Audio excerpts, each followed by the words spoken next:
commencerai mon propos de ce matin en partant d'un petit passage bien connu que j'emprunte à Antoine de Saint-Exupéry dans son ouvrage « Terre des hommes ». C'est une métaphore, une allégorie. Donc je vais nous inviter à fermer les yeux et à nous représenter la scène décrite.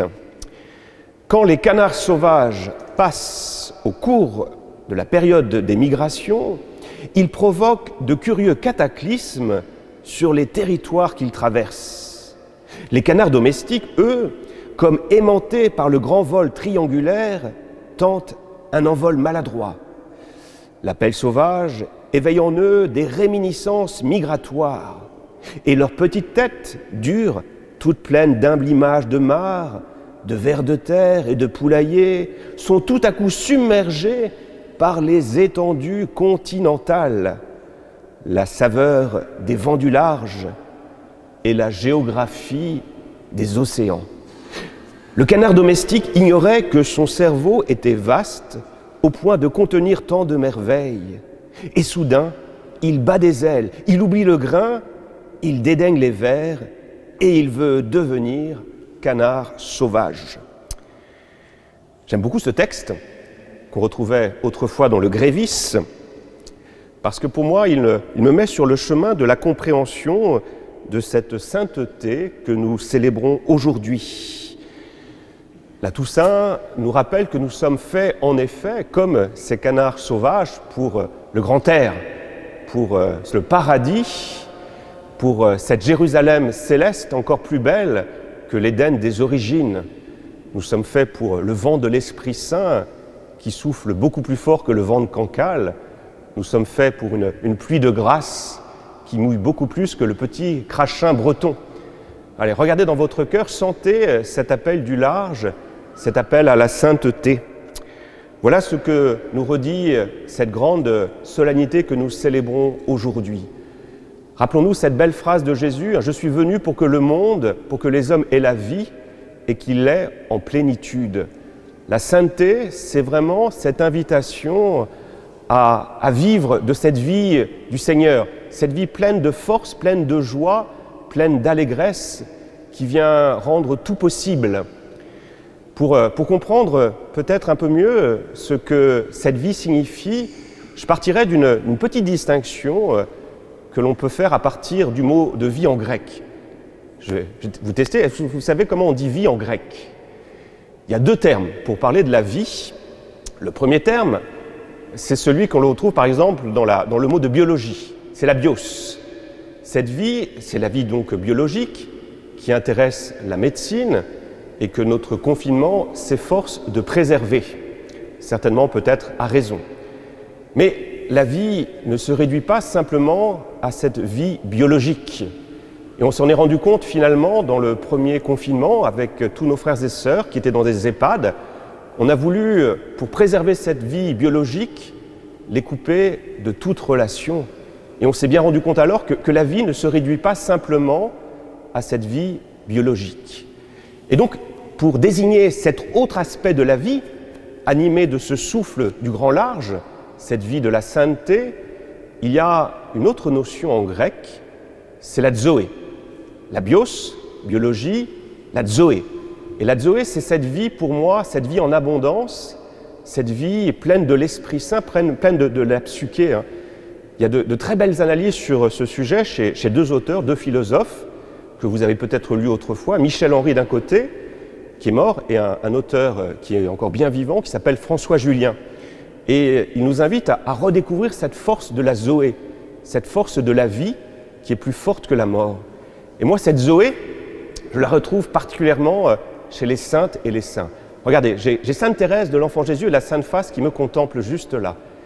Eh bien, Sainte Thérèse, elle est morte, et pourtant, je sens que par-delà sa mort, elle est toujours vivante.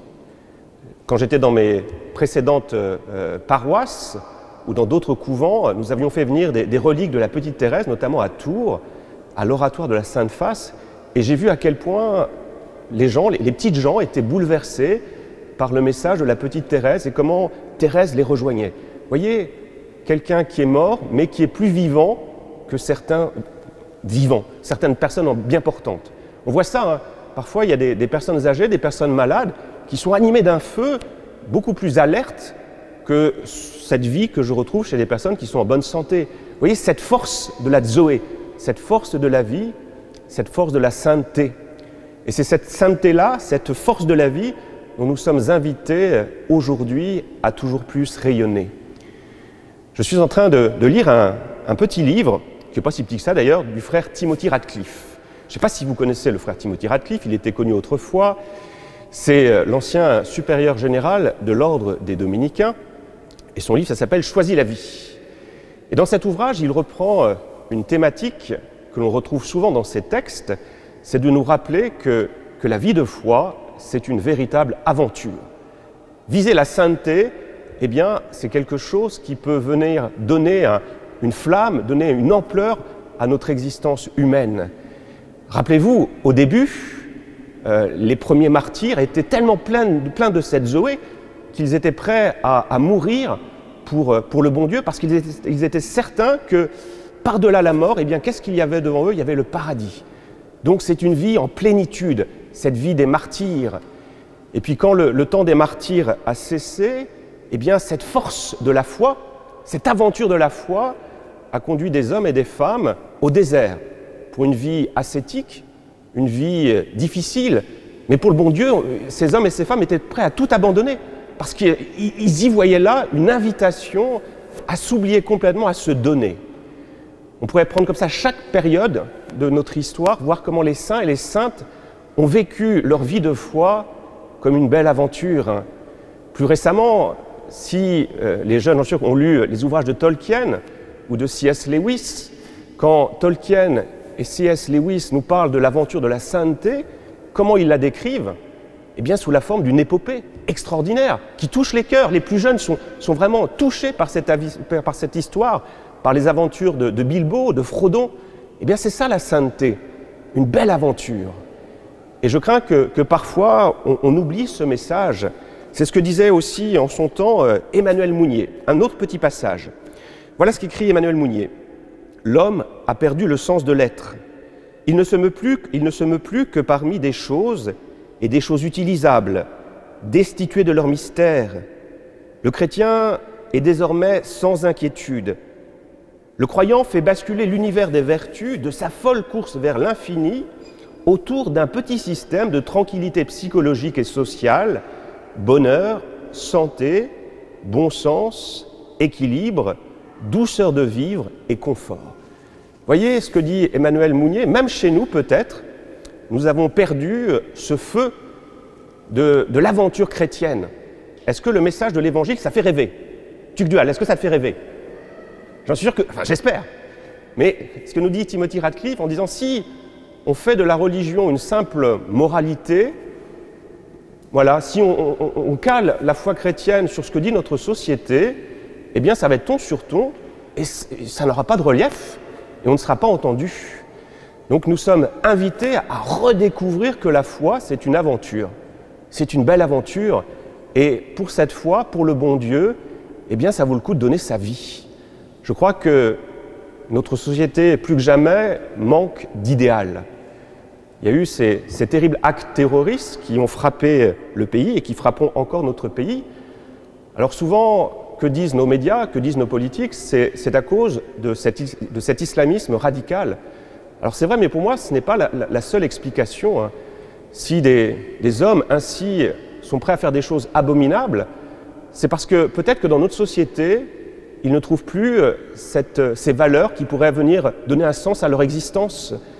On a une vie peut-être trop confortable. Qu'est-ce qu'on nous propose comme modèle? C'est une vie tranquille chez soi. Alors je ne critique pas le confinement, mais au-delà du confinement, une vie de consommation. On transforme la soif de Dieu en développement personnel, tourné autour de soi. Eh bien ça, on étouffe de cela. Et donc ces jeunes, ne trouvant plus de but à leur existence, sont prêts à écouter n'importe quel message, à commencer par les plus fous. Hein. Je crois que plus que jamais, nous avons à réentendre cet appel à la sainteté. Il n'y a que la sainteté qui peut nous sauver. La sainteté de l'Évangile.